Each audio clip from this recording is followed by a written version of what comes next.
Standing in line at any store, shoppers are overrun with magazines all around them, and as women skim the covers, media persuades and manipulates them to question their identity. Women glance through the pages and wonder why they don't look like the supermodels in the advertisements, why they don't have that glamorous celebrity lifestyle portrayed in the articles, and why they don't illustrate this image of a normal woman depicted in the pictures. Media through print in relation to women's lifestyle magazines take over females' body image, mind, and self-concept. We ask, in which ways does print media communicate, alter, and overpower society, and how this is a form of evolutionary achievement?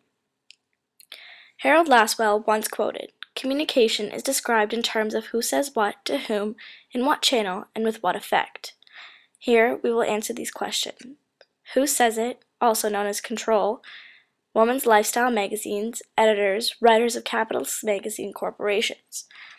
In what, content, it focuses on sex, relationships, body image, how to be a better you for him. And to whom, audience, and how many. The age group ranges from 16 to 35 in North America and Europe. In which channel? Usually print magazines. When? Today, beginning with the 1830s and so on, and with what effect?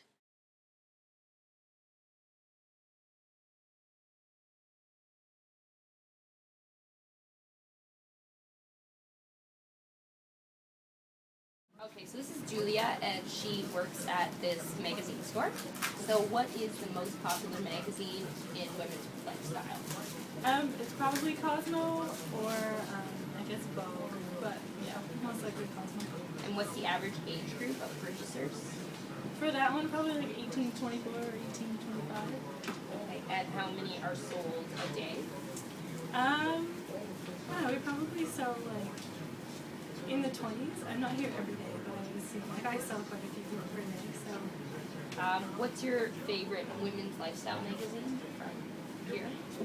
I don't know. I do like Vanity Fair or Flair is okay for lifestyle. And why do you like those ones? Well, Flair is a Canadian magazine, so I like that because the content is mostly Canadian, and then for Vanity Fair, it's got some pretty interesting articles that aren't just like fashion related, so they're pretty informative. Okay. And do more men or women purchase magazines for the store? It's pretty even, I think. Yeah, we have a pretty even like audience or like whoever comes in. Okay. Thanks.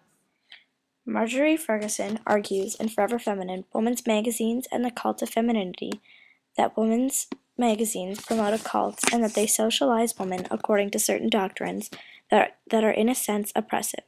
She writes, in promoting a cult of femininity, these journals are not merely reflecting the female role in society, they are also supplying one source of definitions of and socialization into that role. In maintaining the desire of adherents, new and old, to perfect and display their femininity, these journals can be seen to fulfill another one of their most enduring purposes, the creation of profits for their owners in a market where the few organizations own the many titles. I'm here with Nat in a local magazine store, and we're just going to ask her a couple of questions on her preference of magazines. So Nat, why are you purchasing this magazine today? I just really like Cosmo, and I like reading about sexy hair and everything that Cosmo tells you about how to be the perfect girl. Okay, so what's most appealing to the cover on the cover for you? I'd definitely say like I love the one night stand confessions and everything to do with that because it's just so funny. And I love everything to do with sex. They always have something sexual on the front cover, and it's usually like, how to reach your orgasm, and it's just always really good literature. Okay, so on average, how many magazines would you say you purchase in a week or a month? It really depends on how much money I have, student budget, but usually about like 2 to 3, Okay, maybe 4. okay. It depends. And so when you're buying all these magazines, what do you really look for most? Really just because it's interesting and I like to spend my time reading magazines. I feel like it can contribute a lot to my relationships in life. Also, the content in the magazine, right? Yeah, content is super interesting. I don't know what I would do without a Cosmo. Right. It's like the Bible for girls. Okay. Seriously. Do you read these magazines alone, or do you read them like with a group of friends? Cosmo is really interesting. You can read it with like a group of girls, and we usually just laugh and learn. But I like to read it by myself. Okay. And what's your favorite part of the magazine so far?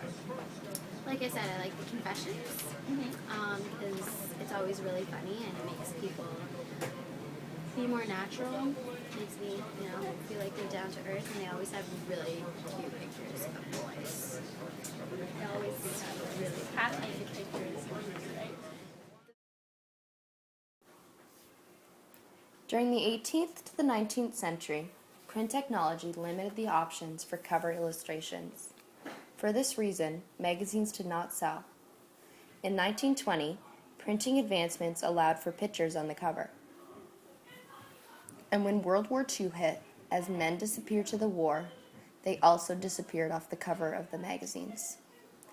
Magazines depicted hard times to the typical housewife at home, stating the headlines of being forever helpful through the tough times.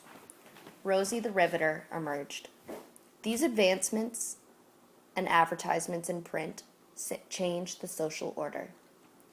Media presented women with encouragement to enter the labor force, especially in male jobs, and convincing the public that the traditional prejudices against working women were inadequate and contributed to the nation's welfare. Female workforce increased by 32%. However, when the war ended in 1945, media and the governments wanted women back at home and the men back in labor. Media reversed the social change through persuasion and manipulation.